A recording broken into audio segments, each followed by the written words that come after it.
Sources of finance. Sources of finance के अंदर usually हम लोग ने ये पढ़ा था,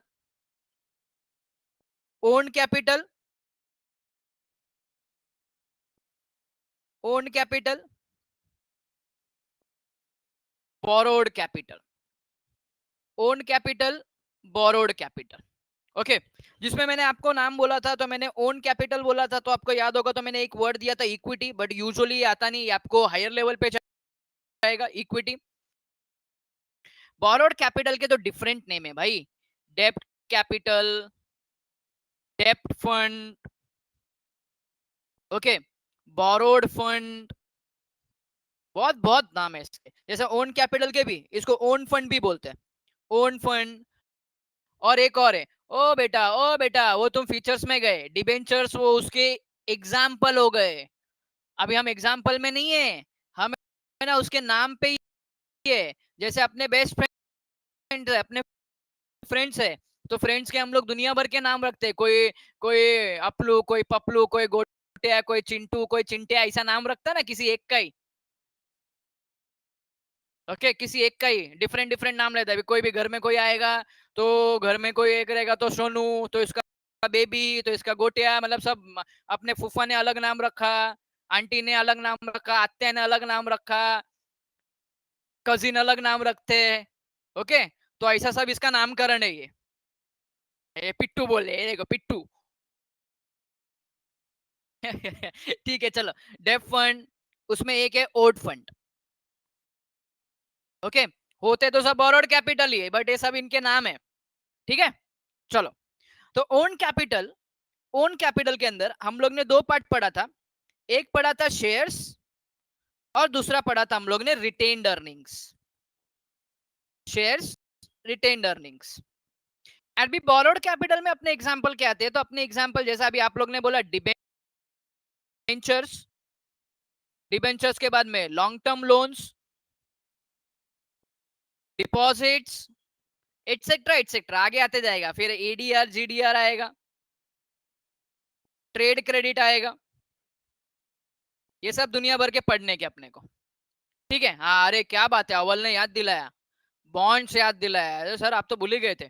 चलो ठीक है, ये बाद में देखने की, अभी तक अपने को स्टार्ट भी नहीं किया अपन ने क्या स्टार्ट किया, अपन ने शेयर स्टार्ट किए। अब शेयर्स भी दो टाइप के होते हैं, एक होता है इक्विटी शेयर्स, और दूसरा होता है preference shares. Equity shares and preference shares, ये भी हम लोग ने पढ़ा, इसका मीनिंग पढ़ा, इसका मीनिंग पढ़ने के बाद में इसके फीचर्स पढ़े और इसके टाइप्स पढ़े, इसके फीचर्स पढ़े, इसके टाइप्स पढ़े। तो इक्विटी शेयर के तो मेनली दो ही टाइप होते हैं, एक होता है नॉर्मल वोटिंग राइट्स, एनवीआर लिखा है मैंने, नॉर्मल वोटिंग राइट्स, एक होता है डिफरेंशियल वोटिंग राइट्स। ओके, दो डिफरेंट टाइप के होते हैं, normal voting rights, differential voting rights. And preference shares के तो बाबा बाबा कितने थे, याद करो,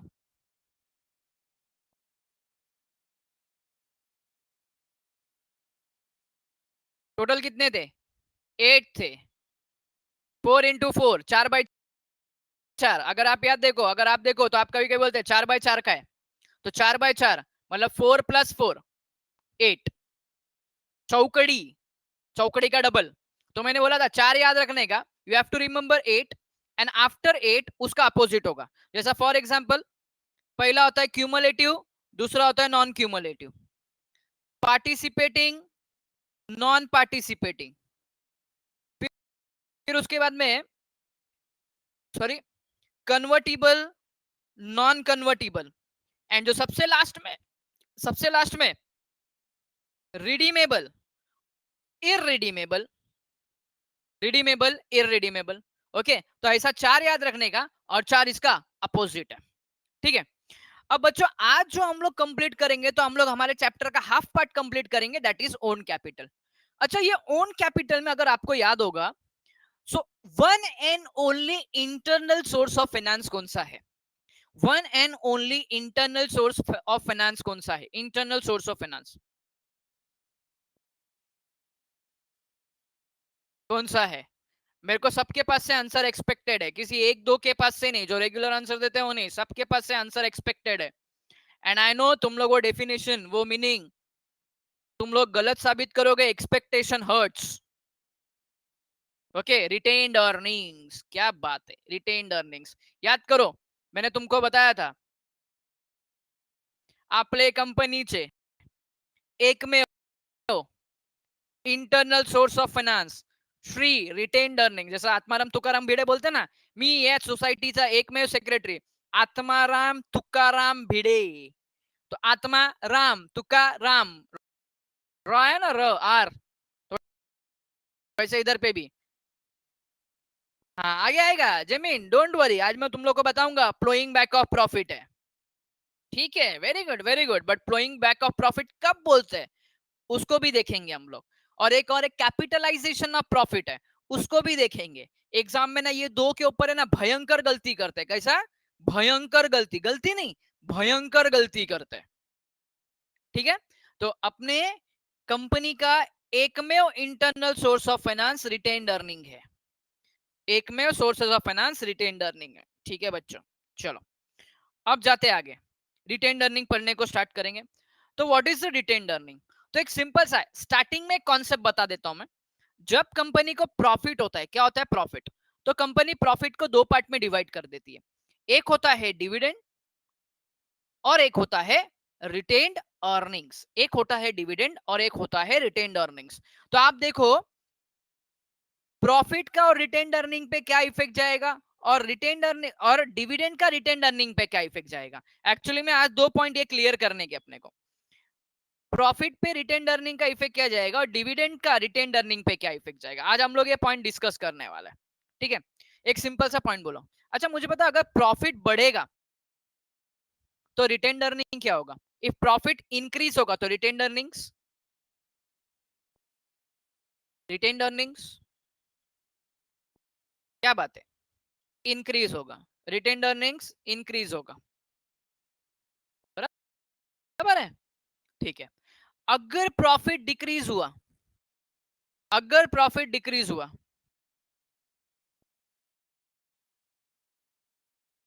क्या बात है, चलो डिक्रीज हो जाएगा. यस, वेरी गुड, परफेक्ट है परफेक्ट है. एकदम एकदम तुम लोग एकदम अच्छे से एकदम दिमाग लगा रहे. मतलब इन शॉर्ट में बोलूं, इन शॉर्ट में बोलूं तो retained earning it is a part of profit which kept aside, which kept aside. अभी मैं तुम लोग को एक वर्ड बोलूंगा, तुम लोग को थोड़े टाइम में एक वर्ड बोलूंगा.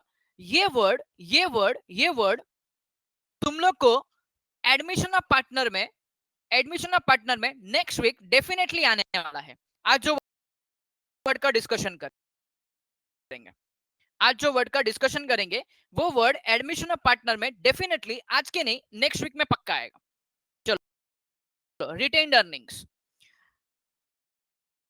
So the process of accumulating corporate profit and their utilization in business is called as retained earning. Sir accumulated का मीनिंग क्या, अगर याद होगा तो लास्ट लेक्चर में हम लोग क्यूमुलेटिव वर्ड पढ़ा था. क्यूमुलेटिव का मीनिंग क्या था, एक्यूमुलेशन, ऐड होते जाएगा. तो similarly accumulating corporate profit, sir इसका मतलब क्या होता है. सो ऐसा फॉर एग्जांपल अभी मैं तुम्हारे घर की एग्जांपल, हाउस होल्ड एग्जांपल में देता हूँ. जब हमारे घर में किसी को सैलरी मिलती है, जब हमारे घर में किसी को सैलरी मिलती है तो क्या हम सब सैलरी उड़ा देते हैं क्या. चल भाई आज पैसा है कितना, 15,000 है, चल ये महीने में ये खरीद, ये महीने में वो खरीद, ये महीने में वो खरीद. नहीं, घर में ऐसा नहीं होता है. एक बजट डिसाइड होता है, हाँ सेविंग को जाता है. बराबर है. अच्छा मुझे बता, ये सेविंग ये सेविंग ये सेविंग तुम लोग क्या कोई पर्टिकुलर मंथ में या कोई एक दो महीने में करते हैं क्या, नहीं. ये सेविंग तुम लोग क्या करते हो, ईच एंड एवरी मंथ में करते हैं. हर महीने का सैलरी आया साइड में निकाल, हर महीने का सैलरी आया साइड में निकाल. तो ईच एंड एवरी टाइम या मंथली करते हैं, चलो ठीक है मंथली करते हैं. आप अगर मैं एग्जांपल बोलूं फॉर एग्जांपल, चलो यहाँ पे ध्यान दो. इस तरीके से अभी एक्यूमुलेटेड तुमको बता देता हूँ कैसा होता है. अभी फॉर एग्जांपल ये मंथ है 1 2 3 4 5, ये मंथ है. पहले महीने में मैंने सेविंग किया 1000 का, तो मेरा एक्यूमुलेटेड या मेरा टोटल सेविंग कैसा कितना हो गया, 1000 हो गया.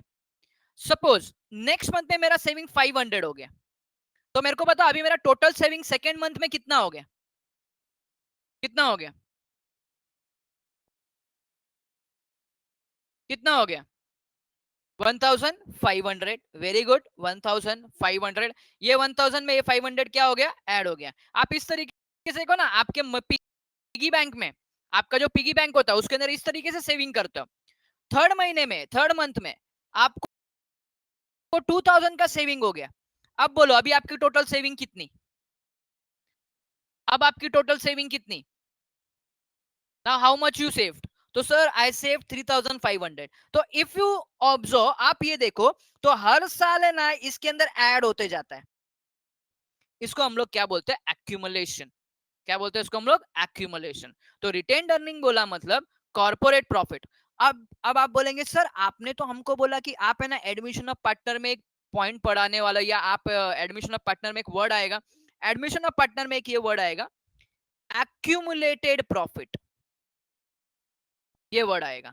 सर एक्यूमुलेटेड प्रॉफिट क्या, तो एक्यूमुलेटेड प्रॉफिट ये है बच्चों कि year by year partnership firm और पार्टनरशिप फर्म और पार्टनर क्या करते हैं, प्रॉफिट साइड में निकाल के रखते हैं, प्रॉफिट साइड में निकाल के रखते हैं। और जब वो प्रॉफिट जमा होते जाता है उसको हम लोग बोलते हैं एक्यूमुलेटेड प्रॉफिट। क्या बोलते हैं उसको हम लोग, accumulated profit. That means profit of partnership firm kept aside for future use. Simple सी बात है, फ्यूचर यूज के लिए। वहां आप सेविंग मत बोलो, सेविंग गलत हो जाएगा, वहां पे सेविंग गलत हो जाएगा, वहां पे सेविंग गलत हो जाएगा। वहां पे आप उसको रिजर्व्स एंड सरप्लस बोल सकते हो। क्या बोल सकते हो आप, रिजर्व्स एंड सरप्लस बोल सकते हो। तो एक्यूमुलेटेड प्रॉफिट पार्टनरशिप फर्म में भी ये वर्ड आएगा, उसका मीनिंग क्या हो जाएगा कि पार्टनरशिप फर्म का प्रॉफिट साइड में निकाल के रखा है, आज से नहीं, पास्ट ईयर से, 3-4 साल से, और वो प्रॉफिट जमा होते जा रहा है, उसको हम लोग बोलते हैं एक्यूमुलेटेड प्रॉफिट। एक्यूमुलेटेड प्रॉफिट याद रहे, ये वर्डिंग याद रहनी चाहिए तुमको। और ये तुम्हारे अकाउंट्स में it plays a very very very very and very important role. और 99.99% ये आपके पूरे के एग्जाम, पूरे सम्स में, हर एक सम्स में 99.99% आना ही आना है। तो एक्यूमुलेटेड प्रॉफिट क्या हुआ, तो प्रॉफिट ऑफ पार्टनरशिप फर्म। अभी मैं पार्टनरशिप फर्म के एंगल से बोल रहा हूं, partnership firm kept aside for future use. Simple meaning यही है, वेरी सिंपल मीनिंग। पार्टनर हर साल कुछ प्रॉफिट साइड में निकाल के रखता है। अब हम बड़े हो गए, तो बड़े होने के बाद में अब हम कहां पे आ गए, कंपनी में आ गए। तो कंपनी के प्रॉफिट को बोलते हैं कॉर्पोरेट प्रॉफिट। बड़े हो गए ना, कॉर्पोरेट्स में आ गए अभी हम लोग, तो कॉर्पोरेट प्रॉफिट। ठीक है, चलो आगे। In simple words, a part of net profit which is not distributed to the shareholder as a dividend is retained by company in the form of reserve fund। देखो कंपनी में बहुत सारे नाम आएंगे, ये भी नाम आ सकता है, reserves and surplus, reserves and surplus, reserve fund, only surplus, only surplus नहीं बोलूंगा, कंफ्यूज हो जाओगे, इतना याद रखना, रिजर्व्स एंड सरप्लस। सर ये क्या है, तो ये आपका रिटेन्ड अर्निंग्स है। क्या ये रिटेन्ड अर्निंग्स, जैसे अभी यहाँ पे ध्यान दो, रिटेन्ड अर्निंग्स, यहाँ पे ध्यान दो, प्रॉफिट हो गया, शेयर होल्डर को दे दिया, डिविडेंड है। जो चीज शेयर होल्डर को नहीं दिया वो कंपनी का, एंड कंपनी का पैसा reserve fund, retained earnings. Retained earning clear हो गया आप लोग को, hello, retained earning concept clear हो आपको, रिटेन्ड अर्निंग कॉन्सेप्ट क्लियर हो गया, पक्का पक्का बोलो, सच्ची सच्ची बोलो, झूठ बोलना नहीं, वो सुना रहेगा झूठ बोले कौवा काटे। अभी ऊपर देखो मत, सर कौवा आ रहा है क्या, सर प्लीज एक्सप्लेन।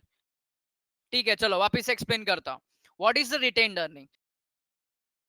तो जैसा मैंने तुम लोग को बोला, जैसा हम लोग ने एग्जांपल दिया, जैसे आईवी अभी थोड़ी देर पहले मैंने एग्जांपल दिया, फिलिशा क्या हो गया, आपको भी डाउट है,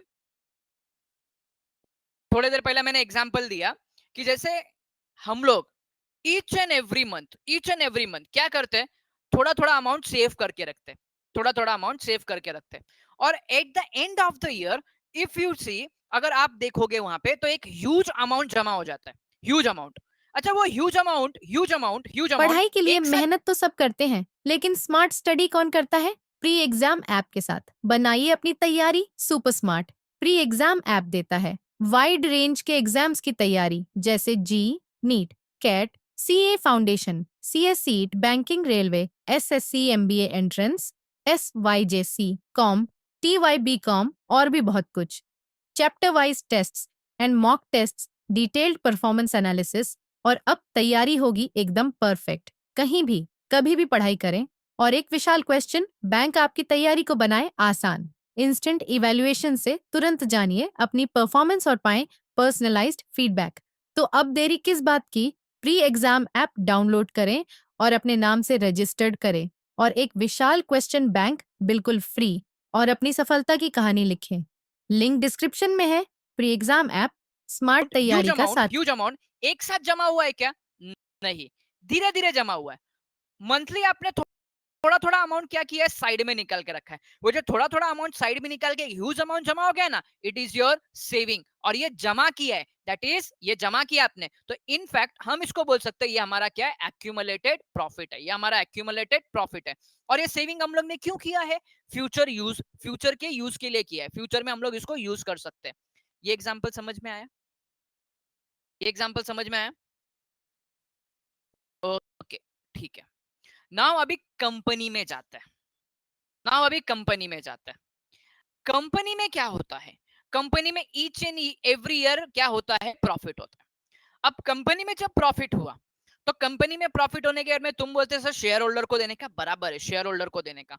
इफ यू रिमेंबर, अगर आपको 11th का ये कॉन्सेप्ट याद होगा एसपी में, कि company and its member are different. ये आपको याद है? ये आपको याद है? ये कॉन्सेप्ट याद है? Company and its members are different. Company it is an artificial person, वो डिफरेंट काम करती है, एंड इसके मेंबर्स डिफरेंट होते हैं। ओके, अच्छा, सबका सब पैसा, सबका सब पैसा, सबका सब पैसा अगर मैं शेयर होल्डर को दे दिया, तो कंपनी के पास क्या बचा? कंपनी के पास क्या बचा? कंपनी के पास तो कुछ बचेगा ही नहीं। तो कंपनी क्या रिस्क में रहेगी? नहीं, कंपनी रिस्क में नहीं रहेगी। तो कंपनी को भी क्या करना पड़ेगा? सेव करना पड़ेगा। कंपनी को भी सेव करना पड़ेगा। तो होता क्या है, जब प्रॉफिट हुआ, तो प्रॉफिट होने के बाद कंपनी क्या करती है? प्रॉफिट को डिस्ट्रीब्यूट करती है। किसको डिस्ट्रीब्यूट करती है? शेयर होल्डर को। और जब शेयर होल्डर को डिस्ट्रीब्यूट किया, तो इसको हम लोग क्या बोलेंगे? तो इसको हम लोग बोलेंगे डिविडेंड। और जो प्रॉफिट शेयर होल्डर को डिस्ट्रीब्यूट नहीं किया, जो प्रॉफिट शेयर होल्डर को डिस्ट्रीब्यूट नहीं किया, नॉट डिस्ट्रीब्यूटेड, उसको हम लोग बोलेंगे रिटेन्ड अर्निंग्स। एंड ये retained earnings year by year जमा करते रहते हैं। कैसा? Year by year, after each year, हर एक साल के बाद में जमा करते हैं। तो इसको हम लोग बोलते हैं accumulated profit. Now your concept clear, Felicia and Ivy? अभी कॉन्सेप्ट क्लियर हो गया आप लोग को? What is the actually meaning of accumulated profit? Similarly in partnership firm, partners क्या करते हैं? प्रॉफिट का some part each and every year side में निकाल के रखते हैं, जिसको हम लोग बोलते हैं एक्यूमुलेटेड प्रॉफिट। ठीक है पवन, बेटा कुछ डाउट है? बेटा उसके अंदर ना 4th चैप्टर के अंदर सिर्फ और सिर्फ बैंकिंग का जो कॉन्सेप्ट है, बैंकिंग का जो टॉपिक है, उसका ही टेस्ट होगा। पूरा चैप्टर नंबर 4 नहीं है, मैंने सिखाया नहीं है, सिर्फ बैंकिंग। ओके, चलो retained earnings. Now retained earning का कोई डाउट है किसी को? बोलो जरा, रिटेन्ड अर्निंग का अभी किसी को कोई डाउट है? अभी भी स्टिल? देखो आज मैं खाली रिटेन्ड अर्निंग ही पढ़ाने वाला हूं, उसके आगे कुछ नहीं पढ़ाने वाला। अभी भी किसी को कोई डाउट है? आगे बढ़े, चले अभी आगे, चलो आगे बढ़ते अभी, कदम कदम बढ़ाए जा। चलो आगे बढ़ते अभी। अब है ना रिटेन्ड अर्निंग के बारे में कुछ बातें। और इधर पे ना अपने स्टूडेंट और हम लोग कुछ गड़बड़ करते। क्या गड़बड़ करते? ध्यान से सुनो। It is sum total of, पहली बात तो इसका मतलब क्या होता है? It is the sum total of those profit accumulated over years and reinvested in the business rather than distributed as dividend. Accumulated over the years, accumulated मतलब added, side में निकाल के रखा है, हर साल में थोड़ा थोड़ा। फिलिशा आता हूं मैं बेटा, आता हूं। प्लोइंग बैक का मतलब क्या होता है, आता हूं मैं उसके ऊपर। चलो ठीक है, आता हूं उसके ऊपर मैं। चलो, सो यहाँ पे ध्यान दो, कंपनी क्या करती है, सम अमाउंट डिविडेंड को नहीं देती। भाई हम तुमको जितना दे सकते थे दिया, अभी मेरे को मेरे कंपनी के लिए पैसा रखने का है।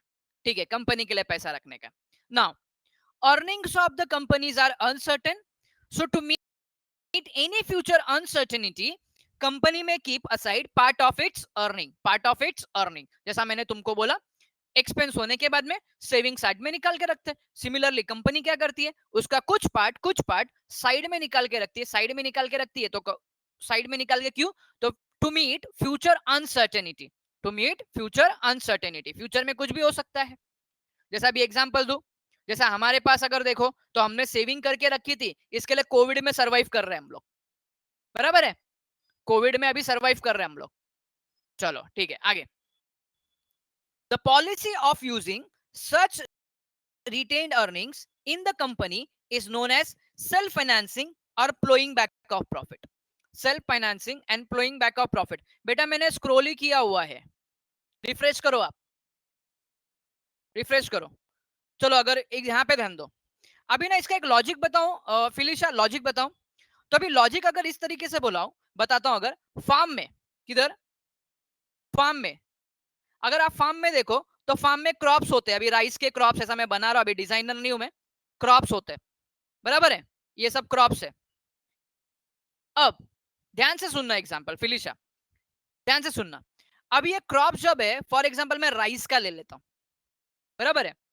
तो ये क्रॉप होने के बाद में ये जो राइस के दाने वगैरह कुछ होते हैं या कुछ होता है, उसको वापस से क्या किया जाता है, फार्म के अंदर, वापस से फार्म के अंदर लगा देते हैं। मतलब देखो, ये पूरा का पूरा एक फसल है, ये पूरा का पूरा एक क्रॉप है, उसका सम पार्ट वापस से फार्म में यूज किया, वापस से फार्म में क्या किया, यूज किया, वापस से क्या किया, री इन्वेस्ट किया। इतना समझ में आया तुमको फिलिशा, ये एग्जांपल समझ में आ गया? बाकी लोग, सब लोग यहाँ पे ध्यान दो, ये एग्जांपल समझ में आ गया? जैसा चलो ना मैं एग्जांपल, दूसरा एग्जांपल लेता हूँ ना, दूसरा एग्जांपल लेता हूँ, चलो दूसरा एग्जांपल लेता हूँ। सपोज ये मैंगो ट्री है, ये मैंगो है। अब मैंगो, मैंगो ट्री होने के बाद में अपने को इनकम हुआ, क्या इनकम हुआ, मैंगो, मैंगो इनकम हुआ। अब ये मैंगो का जो सीड है, जिसको हम लोग गुठली बोलते हैं, जिसको प्यार से खाते हैं, अब इसको वापस से मैंने अगर क्या कर दिया, वापस से इसको प्लो कर दिया, तो वापस से क्या होगा, वापस से मैंगो आएगा। ये समझा? मतलब इन शॉर्ट, इनकम हुआ मैंगो, वो मैंगो का some part that is seed, वापस से मैंने बिजनेस में इन्वेस्ट कर दिया, इसको बोलते हैं प्लोइंग। अब समझा बेटा फिलिशा? इतना इतना तुमको समझ में आ गया फिलिशा? बाकी लोग ये एग्जांपल इतना समझ में आ गया, प्लोइंग का, प्लोइंग ये फार्मिंग का वर्ड है, प्लोइंग, ठीक है। तो सर हम इसको बिजनेस में कैसा यूज करते हैं, तो चलो बिजनेस में कैसा यूज करते हैं, बिजनेस में कैसा यूज करते हैं, चलो यहाँ पे ध्यान दो, बिजनेस में कैसा यूज करते हैं।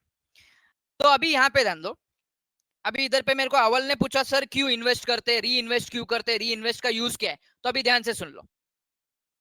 तो अभी सपोज मैंने इधर पे बिजनेस में इन्वेस्ट किया, क्या किया, बिजनेस में इन्वेस्ट किया।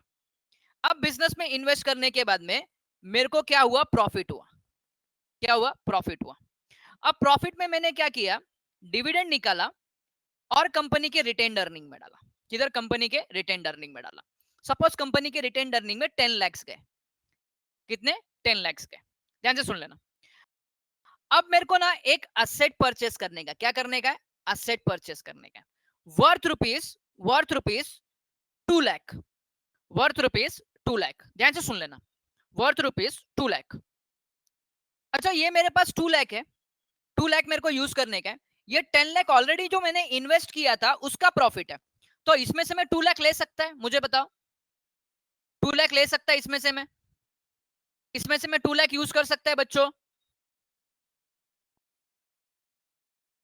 ओके चलो, इन्वेस्ट करने के बाद ये प्रॉफिट मिला, again I am investing 2 lakh business में, अगेन में री इन्वेस्ट कर रहा है, अगेन में री इन्वेस्ट कर रहा है बिजनेस में, इसको बोलते हैं प्लोइंग बैक।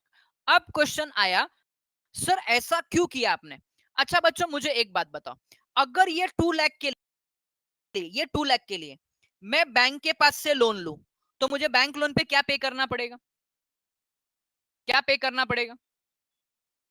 इंटरेस्ट पे करना पड़ेगा। अगर मैं यही 2 लाख का शेयर्स, ये 2 लाख का मैं शेयर्स अगर इशू कर दूं, तो मेरे को क्या पे करना पड़ेगा?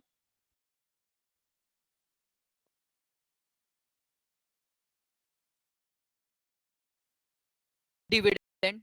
अच्छा मुझे बताओ, ये 2 लाख के ऊपर मेरा इंटरेस्ट और मेरा डिविडेंड, ये एक्स्ट्रा कॉस्ट गया कि नहीं? ये एक्स्ट्रा कॉस्ट गया कि नहीं? यस। अभी अगर मैं मेरे कंपनी का पैसा 2 लाख इन्वेस्ट करूं, तो एक्स्ट्रा कॉस्ट पे करना पड़ेगा क्या? करना पड़ेगा क्या? नहीं करना पड़ेगा। तो मुझे बताओ, ये मेथड कॉस्टली है या कॉस्ट फ्री है? कॉस्टली है या कॉस्ट फ्री है? कॉस्ट फ्री है ना? चलो तुमने आंसर दिया है, तुमने आंसर दिया है, और तुम लोग ने पहले आंसर दे दिया है। ठीक है। अच्छा ये पूरा जितना बड़ा एग्जांपल मैंने तुम लोग को बताया, ये तुम लोग को समझ में आ गया?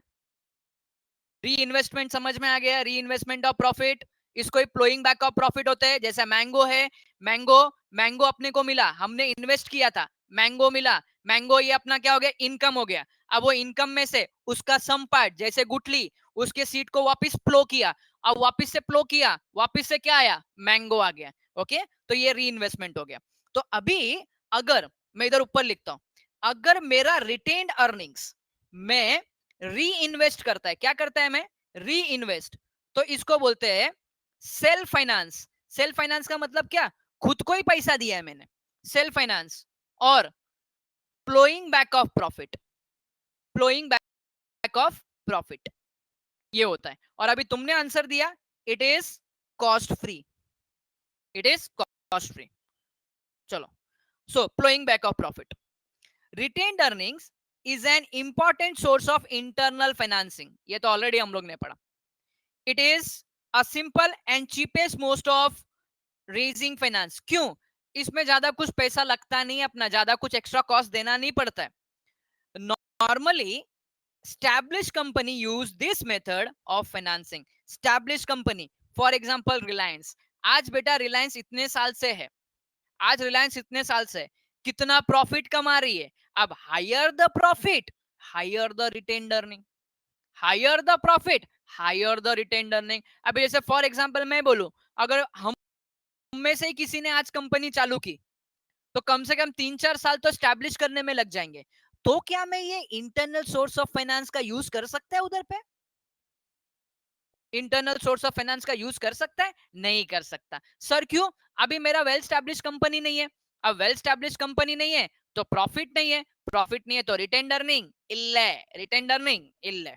ओके, चलो, तो सेल्फ फाइनेंसिंग आपको समझ गया। सेल्फ फाइनेंसिंग का सिंपल मीनिंग है री इन्वेस्टमेंट, री इन्वेस्टमेंट ऑफ रिटेन्ड अर्निंग्स, री इन्वेस्टमेंट ऑफ रिटेन्ड अर्निंग। अब है ना एक पॉइंट और आ रहा है, the company can convert this retained profit into permanent capital। ये बच्चों मेरे को एक पॉइंट बताओ, हम लोग ने दो कैपिटल पढ़ा, एक तो टेम्पररी पढ़ा है, परमानेंट। तो परमानेंट कैपिटल अपना कौन सा है? दो टाइप के शेयर कैपिटल पढ़े, वो फिक्स कैपिटल नहीं रहे, फिक्स कैपिटल वर्किंग कैपिटल नहीं रहे, वो परमानेंट कैपिटल बराबर है। हम लोग अभी इधर पे शेयर्स की बात कर रहे हैं, तो परमानेंट शेयर कौन है? इक्विटी या प्रेफरेंस है?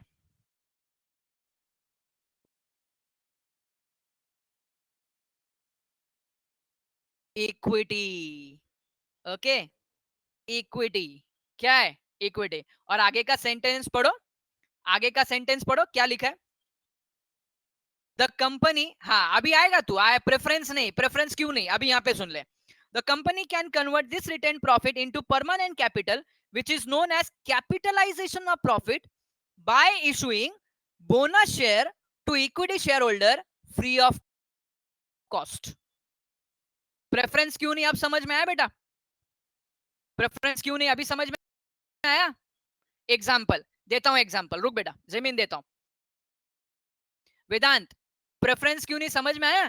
क्योंकि हम लोग ये प्रॉफिट का यूज बोनस शेयर्स के लिए करते हैं। अब सिंपल सी बात है, दिवाली में बोनस कौन देगा?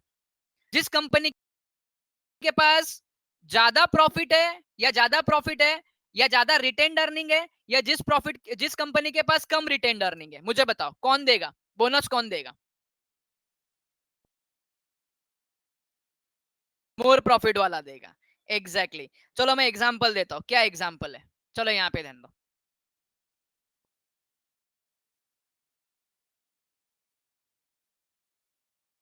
चलो अभी एग्जांपल देते हैं आपको ना।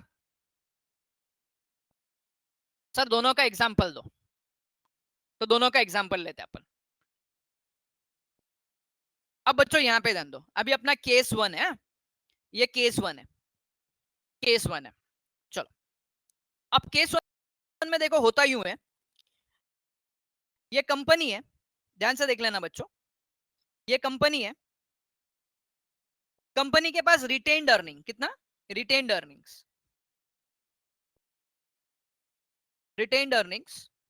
कितना है? रुपीज 5 लाख। मैं छोटा सा एग्जांपल ले रहा हूं, 5 लाख। अब ये 5 लाख में से company used 2 lakh for purchase